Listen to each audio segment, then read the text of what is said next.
प्रातः क्लास चल रहा था 6/4/1967। चौथी पेज के मध्यांक में बात चल रही थी। झूठा और सच्चा कह देते हैं, एकदम नहीं होता है। सोना सच्चा, सोना झूठा, 9 कैरेट तक कहा जाए तो 9 कैरेट, 14 कैरेट, 18, 12 तो होती नहीं। ये ग्रेड्स लगाते आए हैं।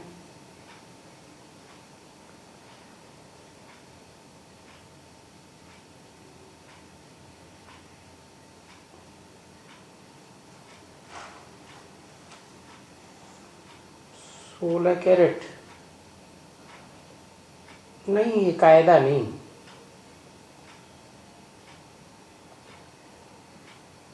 बनाए तो कैसे भी सकते हैं कोई भी, जितना खाद डालो उतना वो बन जाते हैं।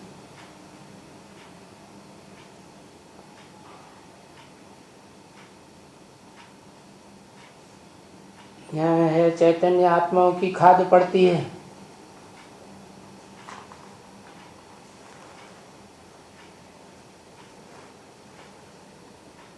सतयुग में सोने जैसे,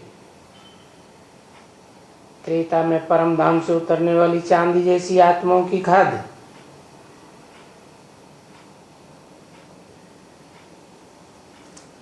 द्वापर में तांबे जैसी आत्माओं की खाद, जो आत्मलोक से उतरती है उनका संग का रंग लगता है। ढेर के ढेर आते हैं। ऐसे आने वालों की संख्या बढ़ती जाती है।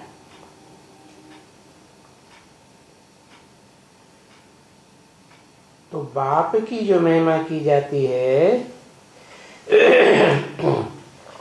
कि मनुष्य सृष्टि का बीज रूप है, सत्य है, चैतन्य है, ऐसे गाते हैं ना। आगे गाते थे और वो सिर्फ सुना हुआ था या शास्त्रवादियों से या उनसे।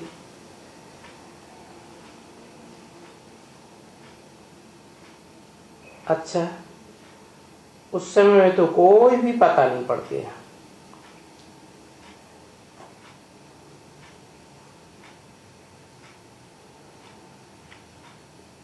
कि कौन है मनुष्य सृष्टि का बीज रूप। भले गायन भी करते हैं, ज्ञान का सागर है, सुख का सागर है, शांति का सागर, फलाना फलाना, परंतु सिर्फ गायन मात्र रह जाता है। अभी संगम युग में तो प्रैक्टिकल में तुम जानते हो कि बरोबर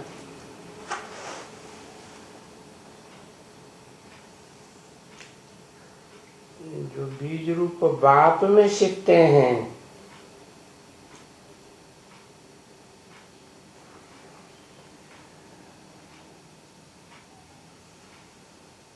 उनमें सीखते हैं। माना जो भी आत्माएं हैं उनका बीज रूप बाप, और जो भी मनुष्य मात्र हैं उनका बीज रूप बाप, दोनों इकट्ठे होते हैं तो सिफ्तें कही जाती हैं, एट्रीब्यूट्स, गुणों का भंडार। तो वो हमारे में बढ़ते रहते हैं।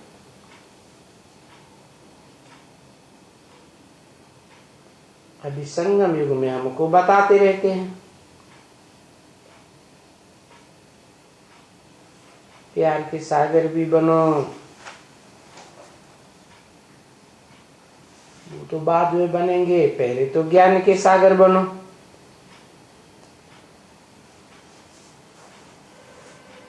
तो ज्ञान का सागर बनना ये है मुख्य बात।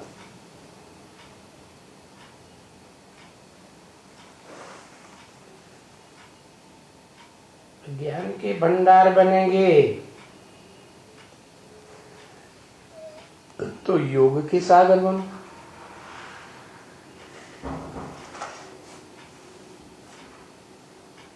योग शक्ति, समझे? योग रखो।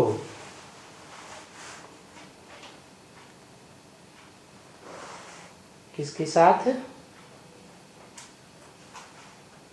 सिर्फ निराकार ज्योति बिंदु के साथ नहीं,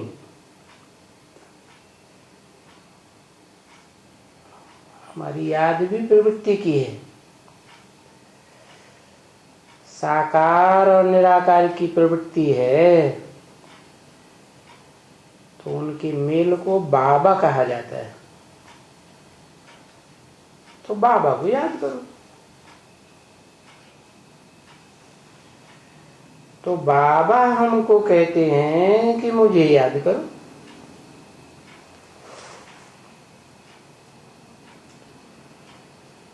तो तुम्हारा पाप कट जावे।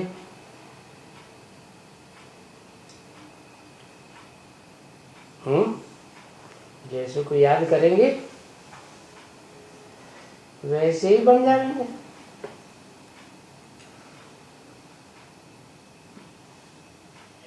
निराकार ज्योति बिंदु को याद करेंगे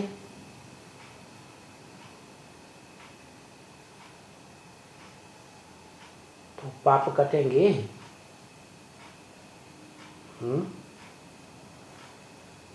उसमें पाप होते हैं क्या?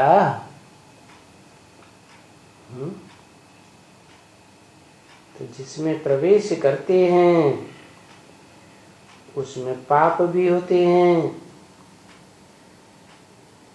तो दोनों का मेल कहते हैं मुझे याद करो। तो तुम्हारा भी पाप कट जावे।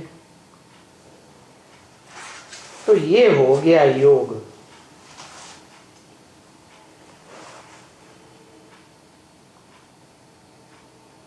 रचना को अपनी पहचान मिली, रचयिता बाप की पहचान मिली।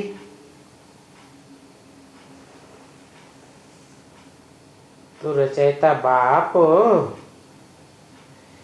जिनसे हमको पावन बनना है।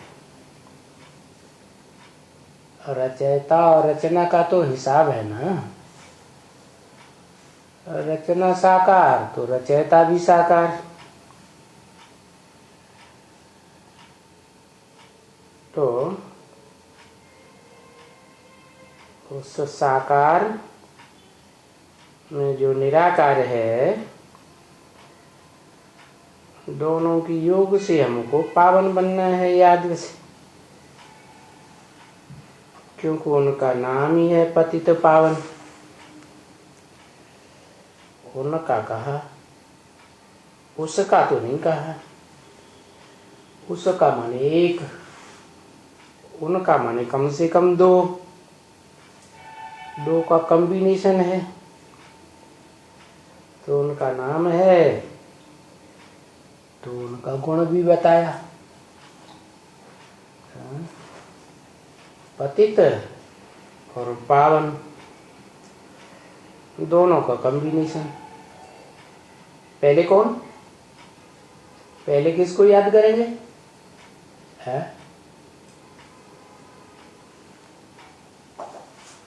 पहले किसको याद करेंगे? पतित को याद करेंगे या पावन को याद करेंगे? है किसको याद करेंगे?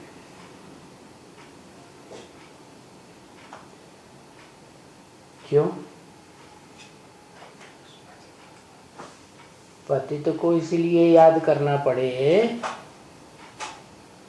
कि जो सदैव पावन है वो तो बिंदु है।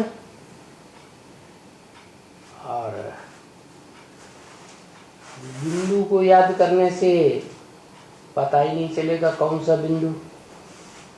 इसीलिए जिस पतित में आते हैं मुकर्रर रथ में, पहले उसे याद करना पड़ेगा, फिर पावन भी याद आए।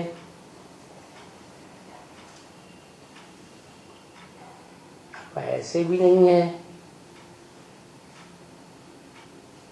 कि पावन को याद करें पतित को भूल जाए, क्योंकि वो तो पहले ही याद करना है, नहीं तो याद बनती ही नहीं। और कोई पतित को ही याद करे और पावन को भूल जाए तो शिव के बिना तो क्या हो जाता है? शिव नहीं है, ज्योति बिंदु ही नहीं है, तो फिर मुर्दा हो जाएगा। तो मुर्दे को थोड़ा ही याद करना है। तो नाम पड़ता है पतित पावन। वो एक ही व्यक्तित्व है, पर्सनालिटी है, जिसका नाम पतित पावन। दूसरा तो दुनिया में कोई भी पतित पावन नहीं है। फिर क्या है? दूसरी दुनिया में जो भी हैं वो क्या है? पतित ही। क्योंकि उनमें पता ही नहीं चलेगा कि किसी में पावन प्रवेश करता है। मुकर्रर रहता का तो पता चलता है। तो एक कोई कहते हैं ये पतित पावन, बस पतित पावन आकर के क्या करेगा?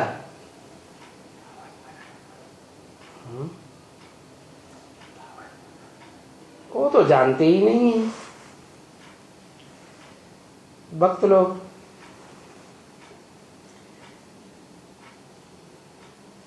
कहते भी बड़ा राइट है पतित पावन सीताराम।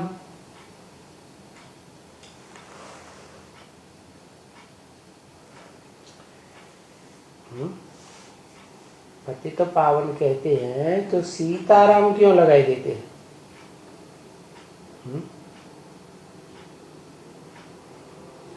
कौन है सीता, कौन है राम?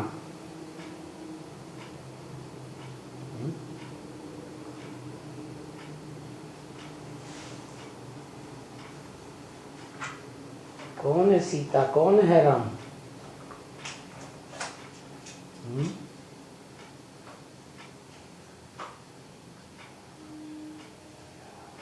पतित पावन सीताराम, ये चार नाम इकट्ठे कर दिए।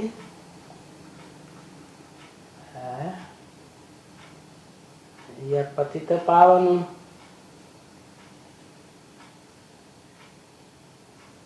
हाँ वो तो ठीक है, जिसमें योगी लोग रमण करते हैं वो राम। तो ये सीता कौन है?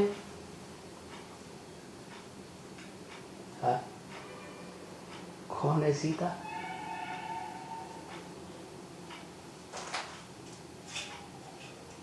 राम का तो क्लैरिफिकेशन हुआ। योगी लोग जिसमें रमण करते हैं वो राम। सब सीता है तो जिसको राम कहा वो सिर्फ राम ही है या सीता भी है?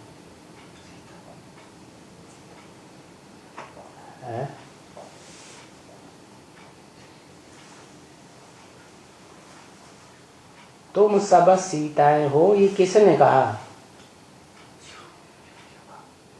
शिव ने कहा।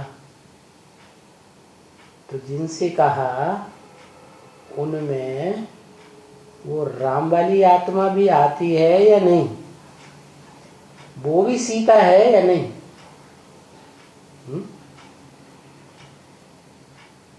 सीता माने जो रावण की जेल में आ जाए, देह के बंधन में आ जाए, 5 तत्वों के बंधन में आ जाए, 5 विकारों के बंधन में आ जाए, तो जिस मुकर्रर रथ में प्रवेश करते हैं वो रथधारी आत्मा भी 5 विकारों और 5 तत्वों के बंधन में आती है या नहीं आती है? आती है। तो पतित पावन सीताराम कह दिया। माने सीताराम शब्द में भी सीता पहले, राम बाद में, और पतित पावन में भी पतित पहले, पावन बाद में। अभी एक सीता तो नहीं हुई ना?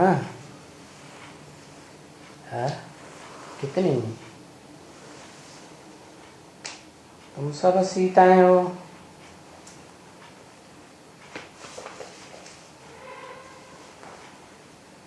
है ना बच्ची? 6:4:67 की वाणी का 5वां पेज देखो।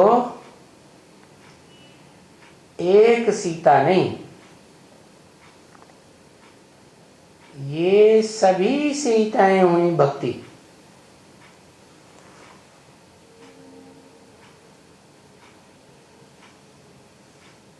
चाहे वो मेल हो चाहे वो फीमेल हो।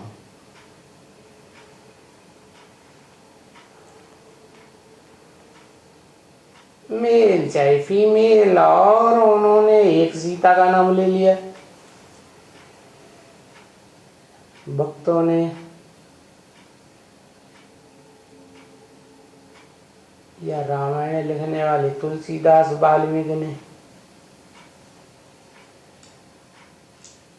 वो हद में चले गए, क्योंकि ये सभी भक्त हद में हैं। तुम बच्चों को अभी बेहद का ज्ञान सुनाते हैं और हर बात में बेहद में ले जाते हैं। क्या? जो भी सुनाते हैं वो हद की दुनिया का तो मिसाल दिया जाता है, लेकिन तुम्हारी बुद्धि कहाँ पहुंचती है? बेहद में। तो तुम जानते हो कि सीता इस हिसाब से कहा ही जाता है भक्ति, और सब भक्ति हैं। मेल फीमेल सब भक्ति हैं। है?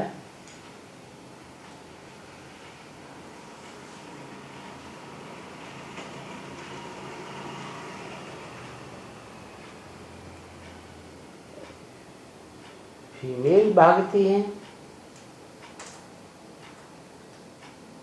कि मेल भागते हैं?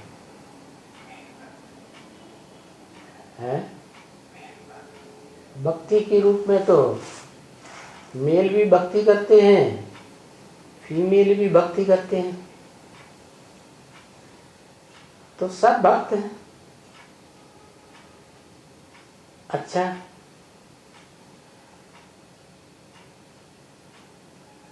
और सभी मेल फीमेल भक्ति जो हैं ये सभी रावण की जेल में हैं, चाहे मेल हो चाहे फीमेल हो। रावण का राज्य है।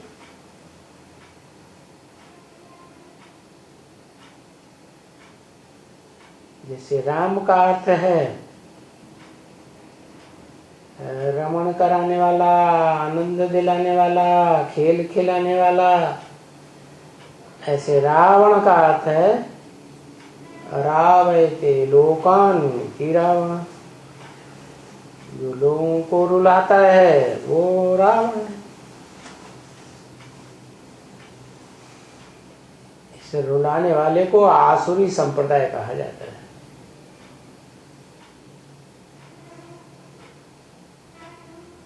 ईश्वर हंसाता है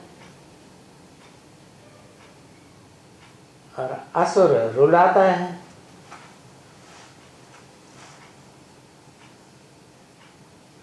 तुमको इस समय में ईश्वरीय संप्रदाय में रहना है।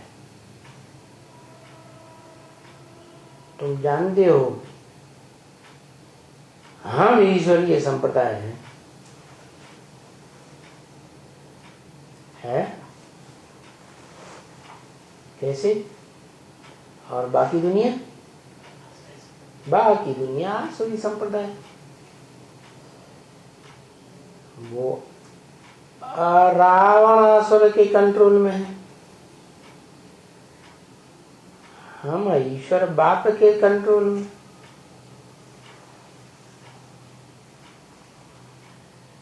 बाबा हमको ईश्वर स्थापन कर रहे हैं। क्या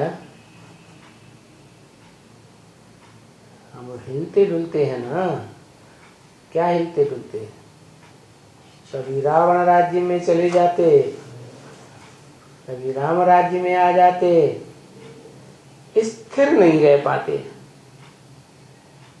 तो हमको स्थापन कौन करते हैं, स्थिर कौन करते हैं? ईश्वर स्थिर करते हैं। और वो तुम जानते हैं कि है इस दुनिया में आसुरी स्थापना। 5 विकार रूपी रावण संप्रदाय है।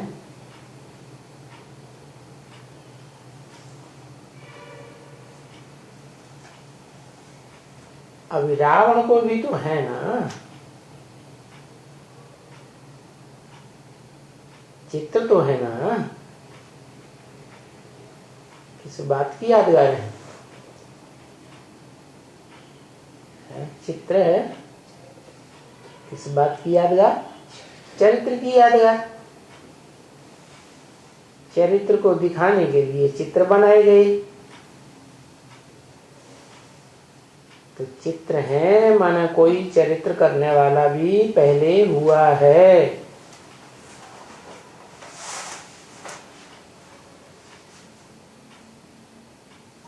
ये भी ड्रामा में नूद है कि बरोबर रावण को जलाते हो,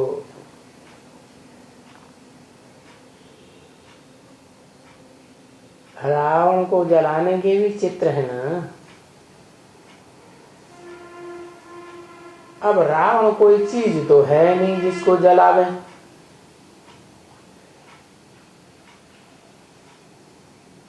कोई मनुष्य भी नहीं है रावण, कोई 10 सिरों वाला मनुष्य हो।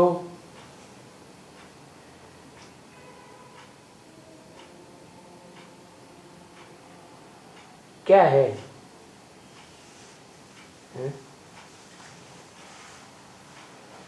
कोई है दुख देने वाले, रुलाने वाले, उनका कोई संगठन है। जब बाप आते हैं तुम बच्चे बाप को पहचानते हैं तो तुमको बाप का ज्ञान मिलता है और ज्ञान बल से तुमको योग बल मिलता है। योग बल से तुम पावरफुल बन जाते हो तो उन रावण संप्रदाय को तुम्हारे से बहुत जलन होती है। तो ऐसे जलते हैं, उनका दिल जलता है। क्या क्या दिल जलता है कि अरे हम 2500 साल इतने पावरफुल रहे, अब ये कौन आ गए साधारण साधारण है, इनका हम कुछ भी नहीं बिगाड़ पा रहे। तो देखो, देखने में कोई मनुष्य नहीं है, कोई फलाना ठिकाना नहीं है, बस सारी दुनिया में रावण का राज्य है। यही 5 विकार जो हर एक मनुष्य के अंदर है।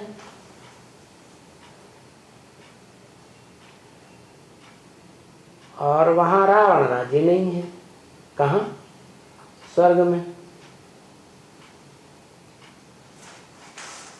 वहां कोई में भी विकार नहीं है।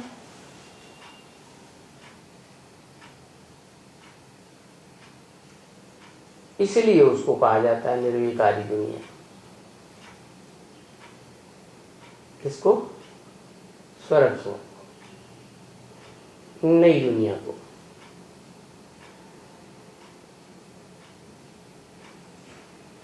उस दुनिया का अंग्रेजी में भी लिखा हुआ है वाइसलेस वर्ल्ड,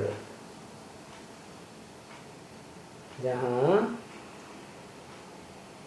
दुनिया 5 विकारों से रहित होती है। अभी देखो, किसको बोलो,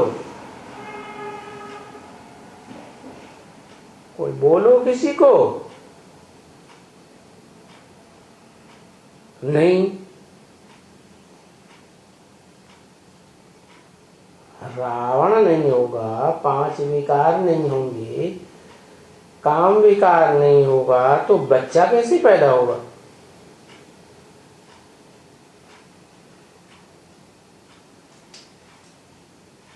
अरे पर नाम गाया हुआ है ना, वॉइसलेस वर्ल्ड, निर्विकारी दुनिया। तो वहां काम विकार होता है क्या? नहीं होता है, तब तो निर्विकारी दुनिया कही जाती है। और ये है विशियस वर्ल्ड है। विशियस माने जिसमें विषय विकार भरे हुए हैं। विषय किसे कहा जाता है? पराई स्त्री पर पुरुष का भोग करने को ही विषय कहा जाता है।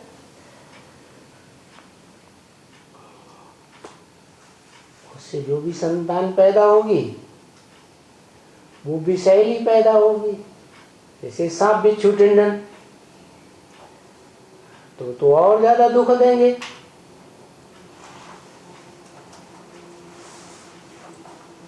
विशियस वर्ल्ड नाम तो है ना, वॉइसलेस वर्ल्ड, विशियस वर्ल्ड,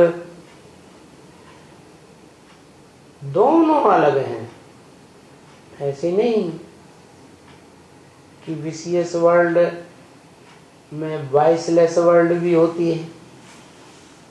वो तो तब होती है जब बाप आते हैं, आत्मा परमात्मा परम पिता का परिचय देते हैं, नई दुनिया पुरानी दुनिया का परिचय देते हैं। तब इस पुरानी दुनिया में, विशियस वर्ल्ड में, निर्विष दुनिया, निर्विकारी दुनिया की भी स्थापना करते हैं। तो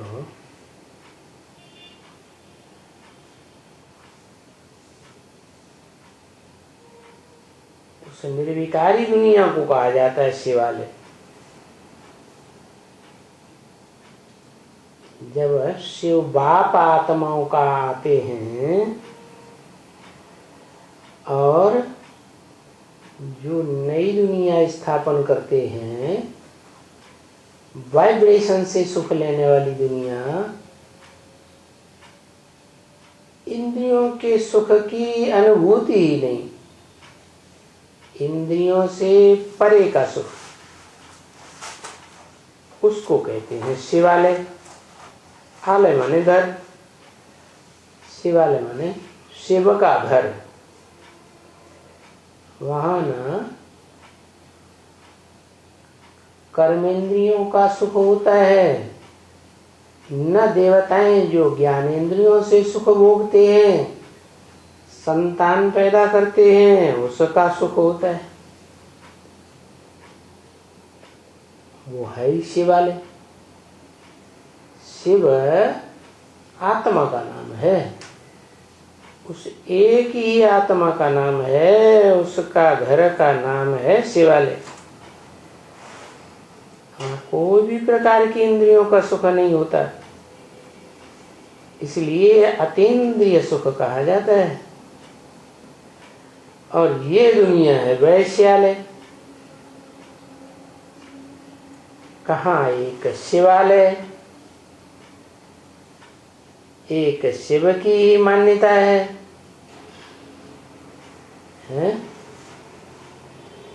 यादगार बनता है ना शिव का मंदिर, उसे शिवालय कहते हैं। तो जो भी पुराने पुराने मंदिर हैं उनमें देखेंगे कि बीच में शिवलिंग और चारों तरफ सब देवताएं की मूर्तियां रखी हुई हैं। सब एक को देखते हैं, एक को याद करते हैं, तो उसको कहा जाता है शिवालय, शिव का घर। और आज की दुनिया तो ये वैश्यालय है, वैश्याओं का घर है। वैश्या उसे कहा जाता है जो जीवन में एक के प्रति समर्पित न होकर के अनेकों के प्रति तन मन धन से अर्पण हो जाती है। तो ये दुनिया है वैश्यालय, विशियस, और वो विकारी दुनिया है। वो निर्विकारी दुनिया शिवालय। तो इस निर्विकारी दुनिया का मालिक कौन है? कौन है? निर्विकारी दुनिया शिवालय का मालिक कौन है? शिव तो कहते हैं मैं तो मालिक बनता नहीं।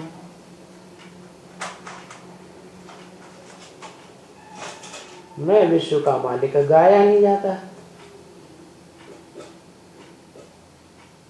हाँ, तो जिस साकार मनुष्य तन में प्रवेश करते हैं मुकर्रर रूप से, वो है विश्व का मालिक। तो इनका मालिक कौन है? निर्विकारी दुनिया का है। निर्विकारी दुनिया का मालिक ये है। ये कह करके किस तरफ इशारा किया?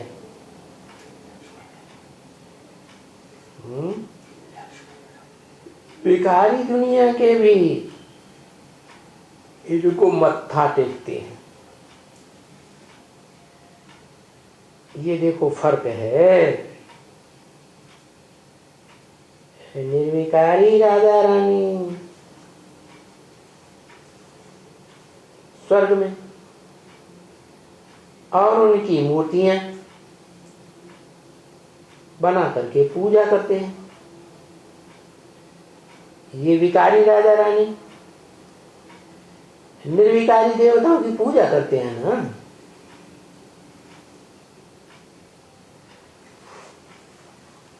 तो देखो पूजा करते हैं तो फर्क हो गया। ये भिखारी राजा रानी, उनको मत्था टेकना पड़ता है। मत्था टेकना माने संगम युग में शूटिंग कैसे होती है? मत्था झुकाना पड़ता है उनको, किनको? देवात्माओं को। तो इनको हम कह ही देते हैं भाई विशियस वर्ल्ड यानी रावण राज्य विषय विकारों का राज्य है, रुलाने वाले का राज्य है।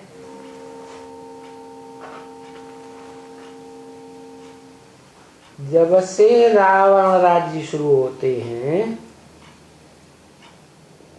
तो उनको कहा जाता है रावण राज्य। कब से शुरू होते हैं?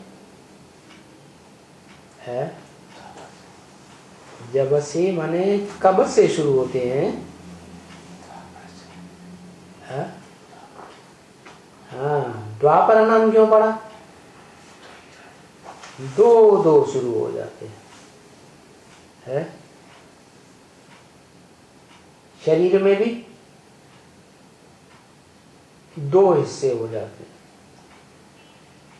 तो एक टांग इधर गई, एक टांग इधर गई।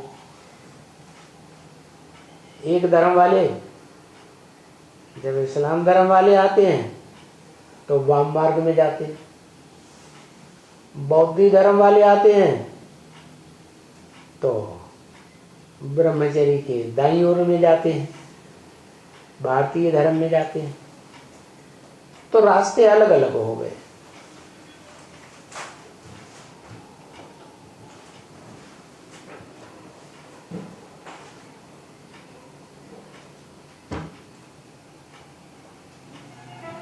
तो बताया द्वैतवादी रावण राज्य, जहां दो मतें, दो कुल, दो राज्य, दो भाषाएं हो जाती, हर बात में द्वैत हो जाता है। उनको फिर नाम दे दिया है शास्त्रों में दैत्य, जिनको दिति की संतान कहते हैं। दिति अर्थात जो खंडित हो गई, ब्रह्मचर्य पालन नहीं कर सकी, जीवन में एक की बन के नहीं रह सकी, विशेष हो गई। तो जब से रावण राज्य शुरू होते हैं तब से ऐसा होता है। अब ये तो तुम बच्चे समझ गए अच्छी तरह से। ये राम राज्य क्या और रावण राज्य क्या, शिवालय क्या और वैश्यालय का। अच्छी तरह से समझ गए कि जब कि कल्प की आयु का ही किसी को पता नहीं है। जब पता ही नहीं है तो हाफ एंड हाफ कैसे कहेंगे? सृष्टि की आयु का पता हो तो आधा आधा भी कर सके।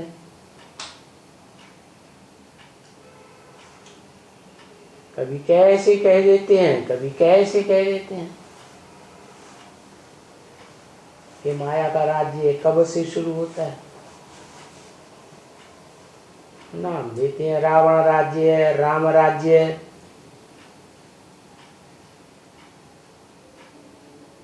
रावण का राज्य दिखाते हैं, समंदर के बीच में टापू है, उस टापू में रावण का राज्य है।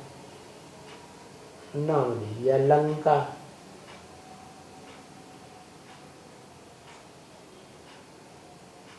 राम राज्य भारत में दिखाते हैं।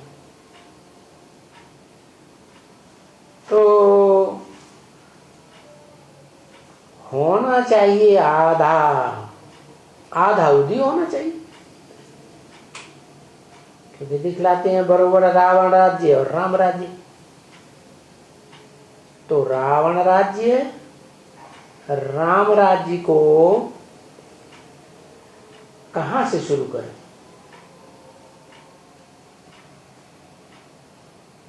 और कहां से बंद करें?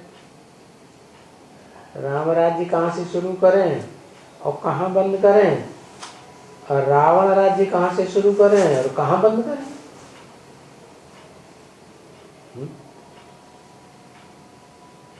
देखो ये क्यों मुजाहरा पड़ा।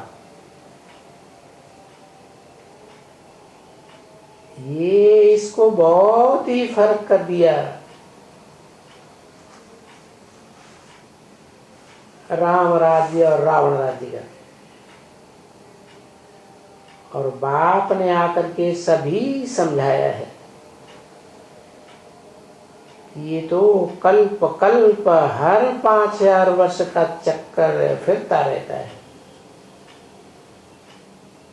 और इसमें राम राज्य आधा और रावण राज्य आधा। राम वाली आत्मा के थ्रू शिव आत्माओं का बाप आत्म की स्थिति से राम राज्य की स्थापना करते हैं। वो राम है एक, जो राम राज्य स्थापन करने का निमित्त बनता है। और रावण के अनेक सिर दिखाते हैं, जो संगठित होकर काम करते हैं।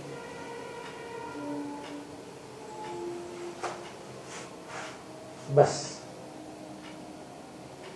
ये चक्कर तुमने याद किया 5000 साल का। ये 84 का चक्कर तुमने याद किया अच्छी तरह से। क्या सिर्फ तुमने क्यों कहा है? क्योंकि जो सन्मुख बैठते हैं उनको कहा जाता है तुमने। ये ब्रह्मा जो बाजू में बैठे और इनके फॉलोअर्स और वो दूसरे धर्म वाले और उनके फॉलोअर्स, वो अच्छी तरह से याद नहीं कर सकते 84 के चक्कर में। क्यों? ये ब्रह्मा ने भी पूरा चक्कर क्रॉस नहीं किया, इनके फॉलोअर्स ने भी नहीं किया। और वो दुनिया वाले जो हैं धर्म पिता हैं और उनके फॉलोअर्स, वो तो बहुत कम जन्म लेते हैं नंबरवार। तो तुमने पूरे 84 जन्मों का चक्कर काटा है? पूरे 84 के चक्कर को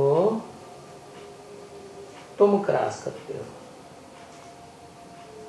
तो तुमने अच्छी तरह से याद किया है। क्या? पढ़ाई को।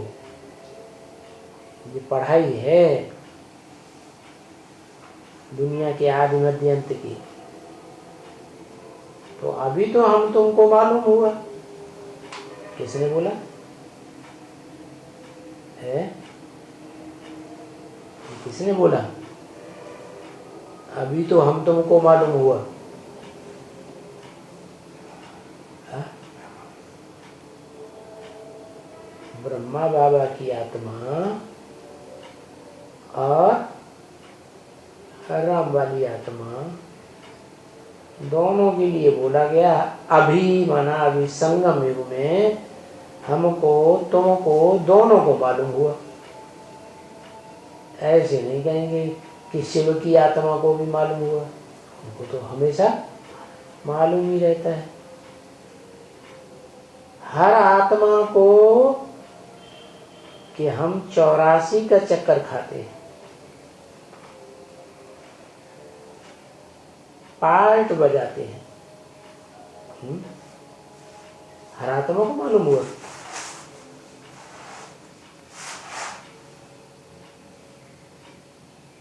आत्माएं तो हैं, मनुष्य आत्माएं, लेकिन वो आत्म की स्थिति में टिकती नहीं ना पूरा। इसलिए बताया कि जो आत्मिक स्थिति में टिकती हैं उन हर आत्मा को 84 का चक्कर पार्ट बजाने का याद रहता है। फिर पूरा 84 का पार्ट बजा के चक्कर खा के घर जाते हैं, फिर पार्ट बजाते हैं, फिर घर जाते हैं। तो ये चक्कर हमेशा चलता ही रहता है। इसलिए बताया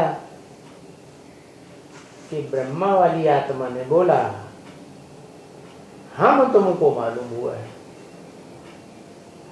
हाँ, हमारा तुम्हारा जो बाप है शिव, उनको तो सदा ही मालूम रहता है। तो बाप ने अच्छी तरह से सब कुछ समझाई दिया है। किसने समझाई दिया? हाँ? बाप ने। कौन से बाप ने? है ब्रह्मा को समझाई दिया। हाँ, सच्चाई को सुनाने वाली भी आत्मा शिव बाप, और समझाने वाली आत्मा भी शिव बाप। क्योंकि ये समझ शक्ति बुद्धि को कहा जाता है, और बुद्धिमानों की बुद्धि वही शिव है, आत्माओं का बाप। तो आत्माओं के बाप ने अच्छी तरह से सब कुछ समझाई दिया है कि बच्चे, ये सतयुग और त्रेता में पुनर्जन्म जैसे यहाँ मनुष्य लेते हैं, वहां भी पुनर्जन्म लेते हैं। पुनः पुनः माने बार बार जन्म लेते हैं। ये बात बाप ने बताई दी, आत्माओं के बाप ने बताई, समझाई टीचर के रूप में। वो सुप्रीम टीचर भी है। तो पुनर्जन्म वो देवताएं लेते ही हैं राम राज्य में। फिर उनको नीचे आना है द्वैतवादी रावण राज्य में, जहाँ जहाँ दो दो धर्म, दो दो राज्य, हर बात में द्वैतवाद। तो नीचे की स्टेज में आ जाते हैं, दुखमयी स्टेज में, उसे कहते हैं रावण राज्य। अभी खेल है क्या? द्वैतवादी द्वापर युग में आए देवताएं तो हार गए। किससे हार गए? जो और धर्म के धर्म पिताएं आते हैं, उन धर्म पिताओं से हार गए। और फिर कलयुग के अंत में जब बाप आते हैं सुप्रीम सोल, और राम बाप का परिचय देते हैं, तो दोनों के कॉम्बिनेशन का पता लगता है, तो हमारी जीत हो जाती है। तो ये जीत और हार का खेल चलता रहता है। जब जीत होती है तो 2500 साल हम सुख में रहते हैं देवात्मा में, और जब हार खाते हैं माया रावण से, तो दुखी हो जाते हैं। अच्छा, खेल हार और जीत का रिहर्सल कहाँ होती है? जब बाप आते हैं पर्दे के पीछे रह करके डायरेक्टर का पार्ट बजाते हैं, तो हम बच्चे हार का भी पार्ट बजाते हैं और जीत का भी पार्ट बजाते हैं। शो भी तो देखते हो, कि बरोबर जब तुम जीत पहनती हो तो देखो स्वर्ग का मालिक बनते हो, और हार खाते हो तो नरक के मालिक बनते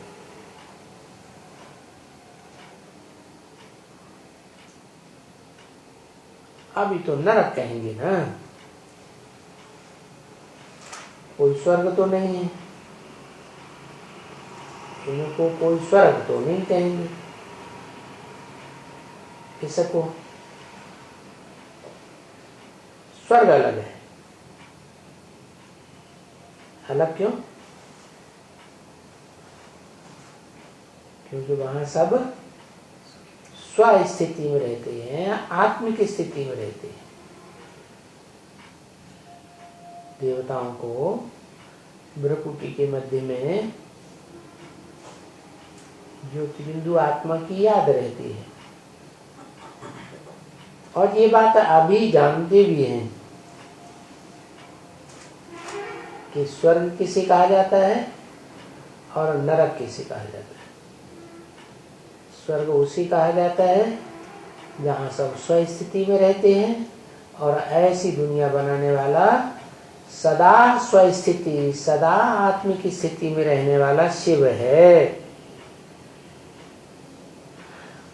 वो जिस मुकर्रर रथ में प्रवेश करते हैं उसको भी जिस युग में आते हैं संपूर्ण युग में स्वस्थिति में स्थित रहने वाला बनाए देते।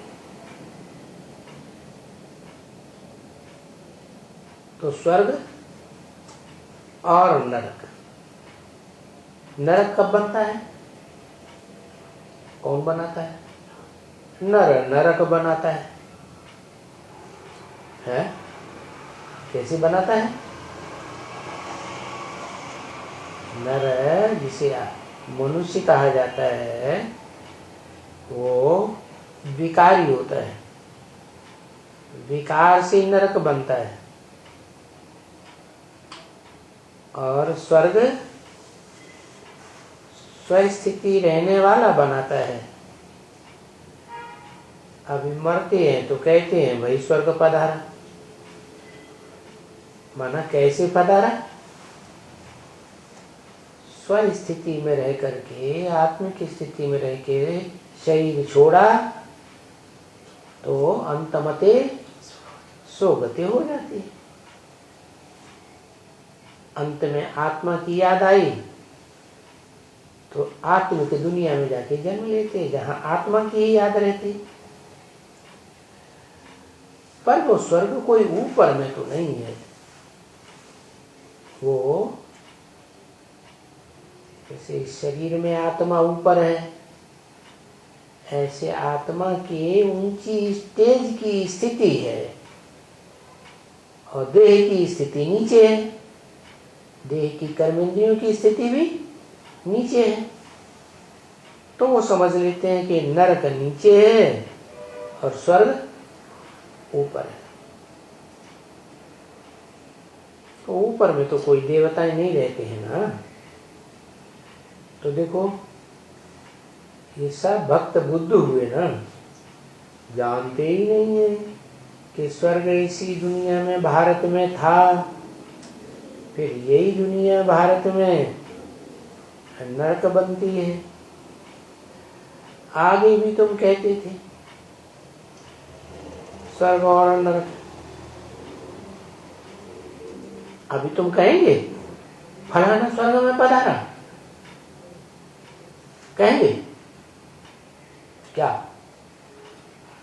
स्वर्ग में पधारा क्यों नहीं कहेंगे? क्योंकि अभी इस दुनिया में स्वर्ग है ही नहीं। भले स्वस्थिति में रहने वाला बाप आया हुआ है, स्वस्थिति में रहना सिखाता है, लेकिन अभी बाप ने स्वर्ग की दुनिया कहाँ स्थापन की है? अभी भी नरक की दुनिया ही तो चल रही है। तो अभी हम नहीं कहेंगे कि फलाना स्वर्ग पधारा। अच्छा, ये नहीं कहेंगे स्वर्ग पधारा, ये कहेंगे कि ज्योति ज्योति में समाया है? आत्मा रूपी ज्योति है, जो ज्योतिर्मान ब्रह्मलोक है, उसमें सदाकाल के लिए समा गई। आत्मा आत्मलोक में चली गई, ज्योति ज्योति में समा गई, ऐसे कहेंगे। जैसे बौद्धि लोग कहते बुद्ध पार निर्वाण गया, मन निर्वाण धाम चला गया, जहां वाणी होती ही नहीं।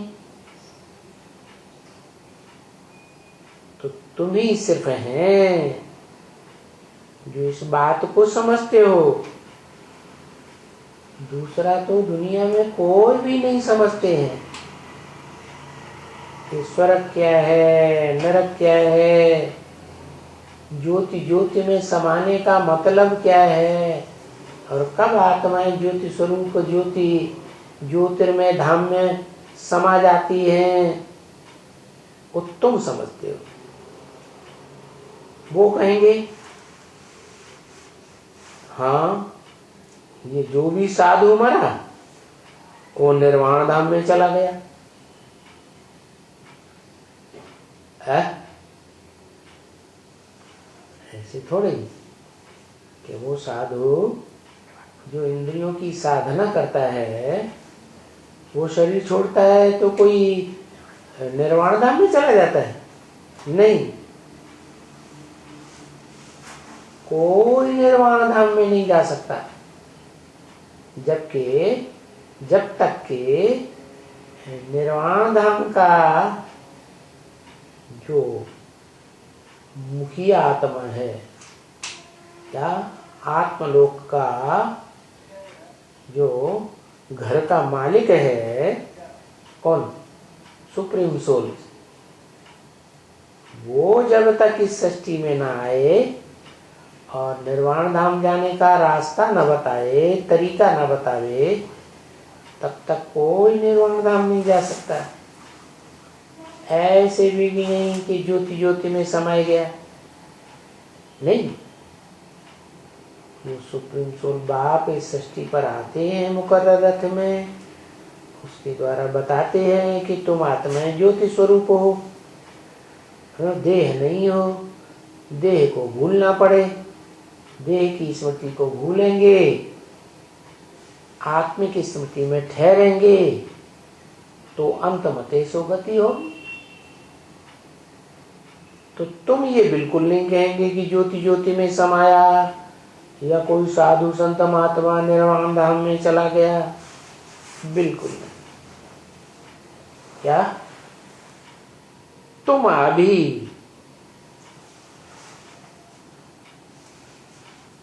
तो बुद्धि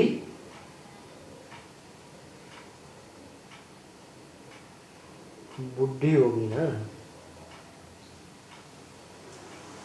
कोई बूढ़ी की तरफ बुद्धि चली गई बाबा जी, तो कहेंगे इसकी बुद्धि बूढ़ी हो गई ना। बुद्धू बुद्धू एकदम। तो देखो ऐसी बुद्धू बुद्धि भी एकदम समझ जाएगी झट से। हाँ, ये देखो बरोबर एकदम बिल्कुल बुद्धू होते हैं। उनको कहो देखो स्वर्ग ऊपर में होते हैं,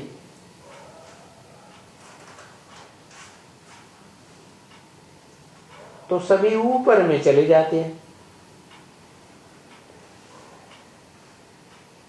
यहाँ तो इस दुनिया में नरक है।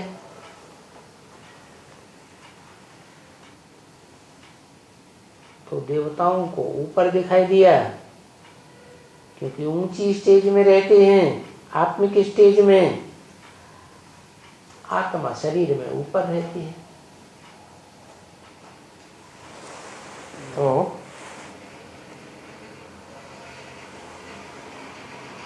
आत्मा बोलेगी ये सत्य है।